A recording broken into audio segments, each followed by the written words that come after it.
의원님은 또 지난 대선 때 2012년 대선 때 박근혜 후보를 안 찍었어요. 그죠? 예, 제가 지난번에 이제 개표 방송에 이제 그 패널로 나갔는데 그 손석희 방송이었어요. JTBC. 손석희 씨가 이제 제가 앉자마자 투표하고 오셨죠? 그래서 제가 아니요. 그랬더니 갑자기 당황해가지고 말을 못하더라고요.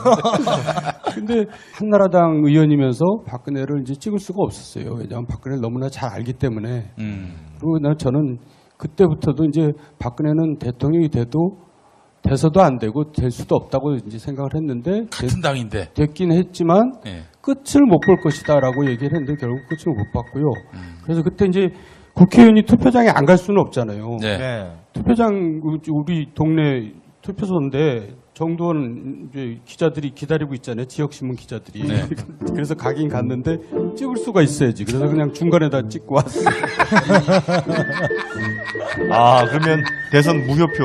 네. 전에 그 박근혜 전 대통령이 퇴임할 일은 없을 것이다. 뭐 쫓겨나든지 뭐 하여간 정도의 불행하게 그만둘 것이다라고 말씀을 하셨는데 아니 또 그리고 또 대선 때는 찍지 않았고요. 뭐 그렇게까지 생각하신 이유는 뭐였습니까? 그러니까 저간의 배경이 뭐였어요? 제가 그 이명박 박근혜 경선할 때 아, 이제 그때 굉장히 네거티브가 심했거든요. 박근혜 쪽에서. 음. 그러니까 저희들은 대응만 했지만은 예비는 해놔야죠. 정말 또 공격을 해야 될지도 모르니까. 예. 그래서 굉장히 조사를 많이 해가지고 제가 이제 이렇게 얘기를 했어요. 대한민국에서 박근혜를 제일 잘하는 사람 5위 안에 내가 들어간다.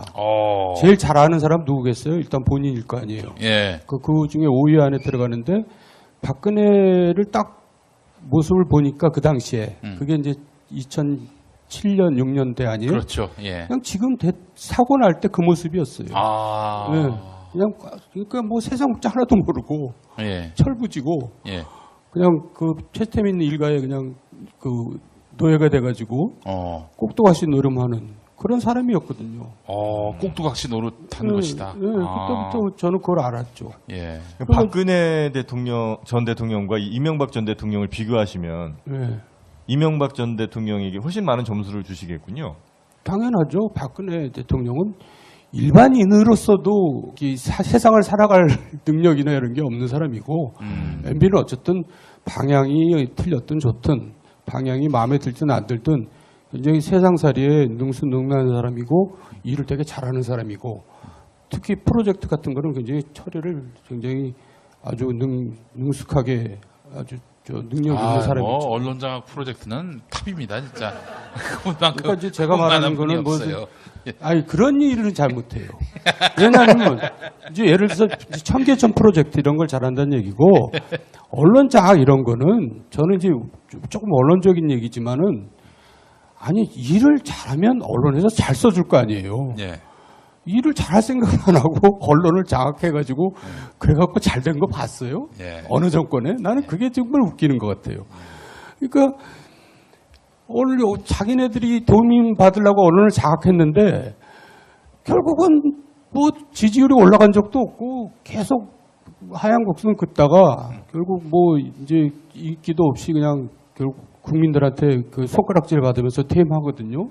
뭔 짓이냔 말이에요. 그러니까 사실 언론이 하는 얘기를 따끔한 얘기를 들어가면서 자기가 일을 잘하면은 어른이 알아서 잘 써주겠어요. 저는 이 정부도 마찬가지로 생각해요. 박근혜 최고 전문가시기 때문에 이거 하나 좀 묻고 싶습니다. 정유라 씨는 누구의 딸이라고 보세요?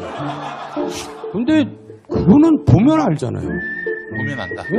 저는 최순실 판박이던데요. 아, 그것도 굉장히 많이 고쳤는데도 그냥 그 두 사람 다 엄청 고쳐가지고 예, 사실 본 모습을 잘 모를 테지만은 예. 뭐 둘이 굉장히 닮았죠. 최순실 딸이다. 그렇죠. 예, 예. 박근혜 전 대통령과 최태민 씨의 관계를 두고 네. 초등학교 가서도 제가 질문을 받았어요. 둘은 어떤 관계냐? 의원님은 어떻게 파악하세요? 저는 잘 알죠. 구체적인 것까지 알죠. 예. 어떤 관계였습니까? 남녀 관계였죠. 남녀 관계? 그냥 뭐 무슨 도와주고 도움받는 그런 뭐 그냥 일상 뭐 업무적 관계라든지 혹은 뭐 뭐 물론 그런 거야 뭐 당연히 기본이고 일단 남녀 관계가 되면 도와줄 거 도와주지 안 도와주겠어요. 아 그렇죠. 그렇긴 한데 남녀 관계다, 이성 관계다. 그런 거죠. 예. 둘이 손잡았어요? 예? 어디까지 갔어요? 손잡은 거 가지고 남녀 관계라는 게 미안하죠.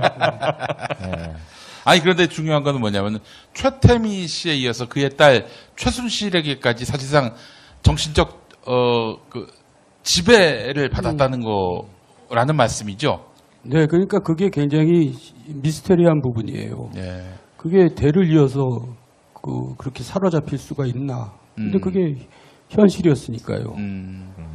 하여간 박근혜 전 대통령은 최태민 얘기만 나오면 그냥 막 거의 이성을 잃잖아요. 예.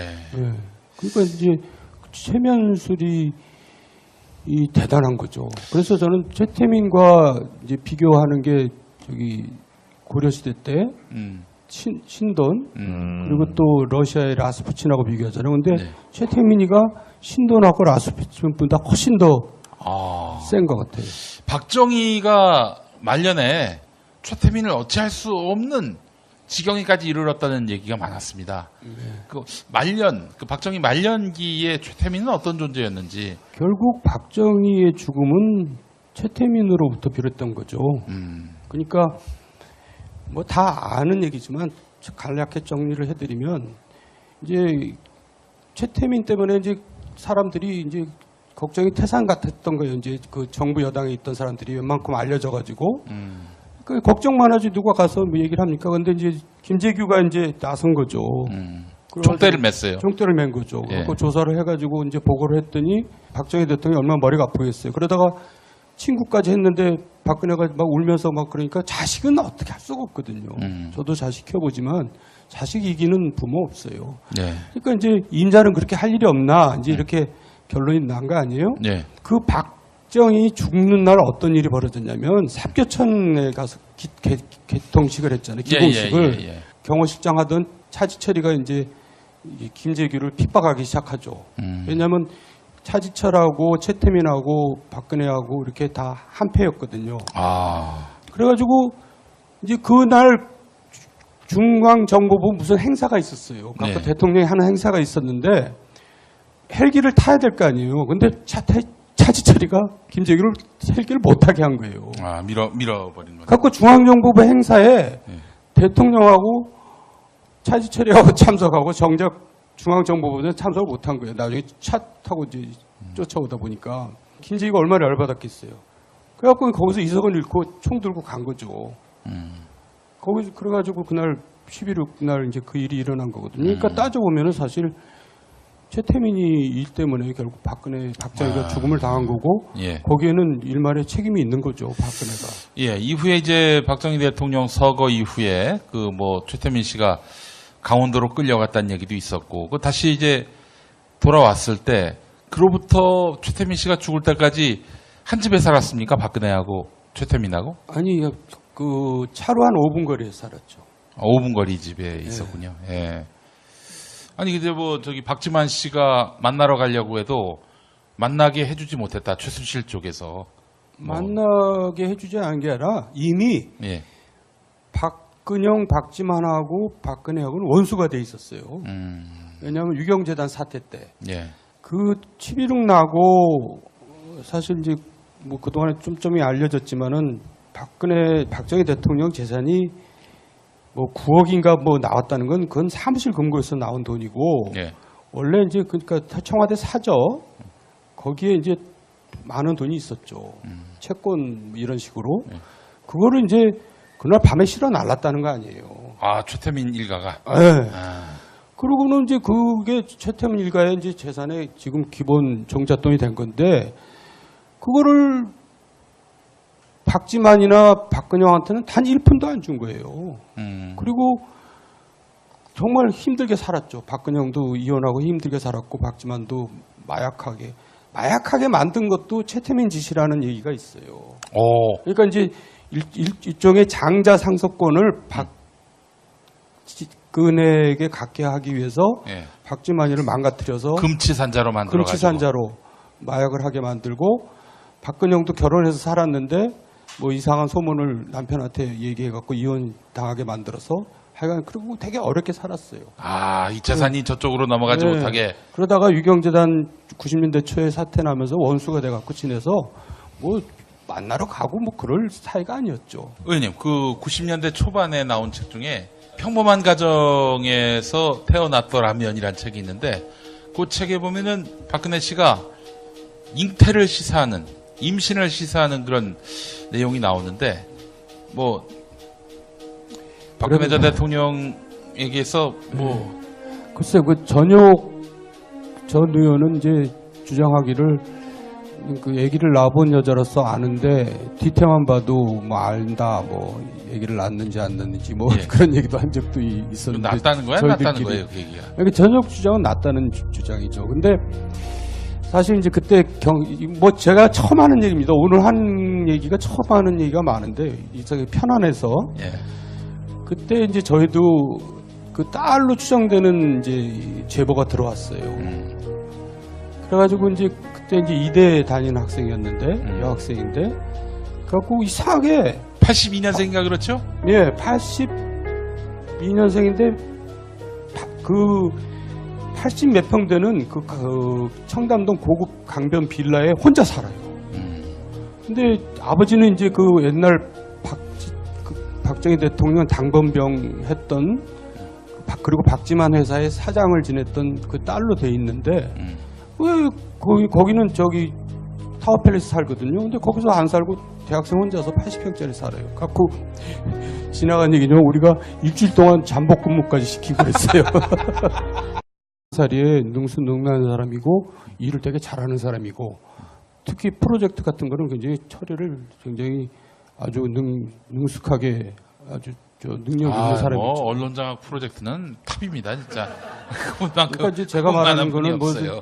아니 그런 일은 잘 못해요. 왜냐하면 이제 예를 들어서 청계천 프로젝트 이런 걸 잘한다는 얘기고 언론장악 이런 거는 저는 이제 조금 언론적인 얘기지만은 아니 일을 잘하면 언론에서 잘 써줄 거 아니에요. 예. 일을 잘할 생각만 하고 언론을 장악해가지고 그래갖고 잘 된 거 봤어요? 예. 어느 정권에? 나는 그게 정말 웃기는 것 같아요. 그러니까 오늘 자기네들이 도움 받으려고 언론을 장악했는데 결국은 뭐 지지율이 올라간 적도 없고 계속 하향 곡선 긋다가 결국 뭐 이제 인기도 없이 의원님은 또 지난 대선 때 2012년 대선 때 박근혜 후보를 안 찍었어요. 그죠? 예, 제가 지난번에 이제 개표 방송에 이제 그 패널로 나갔는데 그 손석희 방송이었어요. JTBC.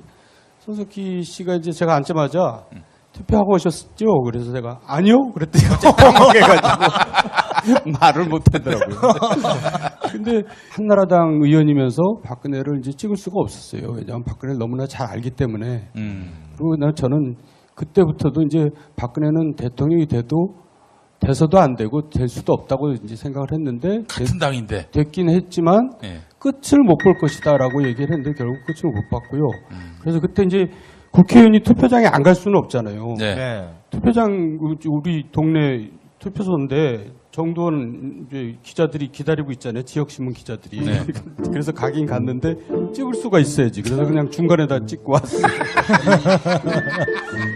아, 그러면 대선 무효표. 전에 그 박근혜 전 대통령이 퇴임할 일은 없을 것이다. 뭐 쫓겨나든지 뭐 하여간 정도의 불행하게 그만둘 것이다라고 말씀을 하셨는데 아니 또 그리고 또 대선 때는 찍지 않았고요. 뭐 그렇게까지 생각하신 이유는 뭐였습니까? 그러니까 저간의 배경이 뭐였어요? 제가 그 이명박 박근혜 경선할 때 아, 이제 그때 굉장히 네거티브가 심했거든요. 박근혜 쪽에서. 음. 그러니까 저희들은 대응만 했지만은 예비는 해놔야죠. 정말 또 공격을 해야 될지도 모르니까. 예. 그래서 굉장히 조사를 많이 해가지고 제가 이제 이렇게 얘기를 했어요. 대한민국에서 박근혜를 제일 잘하는 사람 5위 안에 내가 들어간다. 제일 잘하는 사람 누구겠어요? 일단 본인일 거 아니에요. 예. 그 중에 5위 안에 들어가는데 박근혜를 딱 모습을 보니까 그 당시에 그게 이제 2007년 6년대 아니에요? 그렇죠. 예. 그냥 지금 사고 날 때 그 모습이었어요. 아. 네. 그냥 그러니까 뭐 세상 문자 하나도 모르고 예. 철부지고 예. 그냥 그 최태민 일가에 그냥 그 노예가 돼가지고 꼭두각시 노름하는 그런 사람이었거든요. 꼭두각시 노릇하는 것이다. 예, 그때부터 저는 그걸 알았죠. 예. 박근혜 전 대통령과 이명박 전 대통령을 비교하시면 예. 이명박 전 대통령에게 훨씬 많은 점수를 주시겠군요. 당연하죠. 박근혜 대통령은 일반인으로서도 세상을 살아갈 능력이나 이런 게 없는 사람이고 MB는 어쨌든 방향이 틀렸든 좋든 방향이 마음에 들든 안 들든 굉장히 세상 그냥 결국 국민들한테 그 손가락질 받으면서 퇴임하거든요. 뭔 짓이냔 말이에요. 그러니까 사실 언론이 하는 얘기를 따끔한 얘기를 들어가면서 자기가 일을 잘하면은 언론이 어련히 알아서 잘 써주겠어요. 저는 이 정부도 마찬가지로 생각해요. 박근혜 최고 전문가시기 때문에 이거 하나 좀 묻고 싶습니다. 정유라 씨는 누구의 딸이라고 보세요? 근데 그거는 보면 알잖아요. 보면 안다. 예, 저는 최순실 판박이던데요. 그것도 굉장히 많이 고쳤는데도 그냥 그 두 사람 다 엄청 고쳐가지고 예. 사실 본 모습을 잘 모를 테지만은 예. 둘이 굉장히 닮았죠. 최순실 딸이다. 그렇죠. 예. 박근혜 전 대통령과 최태민 씨의 관계를 두고 네. 초등학교 가서도 제가 질문을 받았어요. 둘은 어떤 관계냐? 의원님은 어떻게 파악하세요? 저는 잘 알죠.